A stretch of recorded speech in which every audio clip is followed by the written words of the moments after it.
Complaint పంచిన సమస్యల్లో ఇది ఒక పెద్ద సమస్య.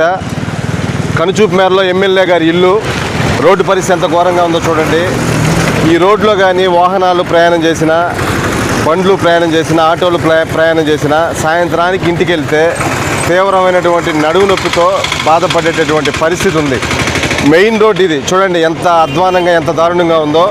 అక్కడే మనకు కనిపిస్తుంది ఎమ్మెల్యే గారి ఇల్లు. అది ఎమ్మెల్యే గారి ఇంటి ముందు రోడ్డు కూడా బాగు చేసుకునే పరిస్థితిలో ఈరోజు రామిరెడ్డి ప్రతాప్ కుమార్ రెడ్డి గారు ఉన్నారు.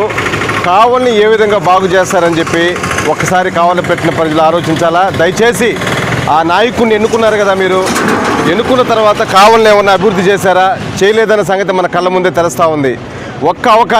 ఒకే ఒక అవకాశం దగ్గుమాటి వెంకటకృష్ణారెడ్డి గారికి కానీ కల్పిస్తే, ఆయన కావలి ఎమ్మెల్యేగా గెలిపిస్తే ఈరోజు కావలి నియోజకవర్గాన్ని, కావలి పట్టణాన్ని, కావలి టౌన్ని అత్యంత సుందరంగా తీర్చిదిద్దే బాధ్యతని ఈరోజు దగ్గుమాటి వెంకటకృష్ణారెడ్డి గారు తీసుకుంటారని చెప్పి తెలియజేస్తూ ఈ సమస్యను కూడా మీకు మేము వివరిస్తూ ఉన్నాం.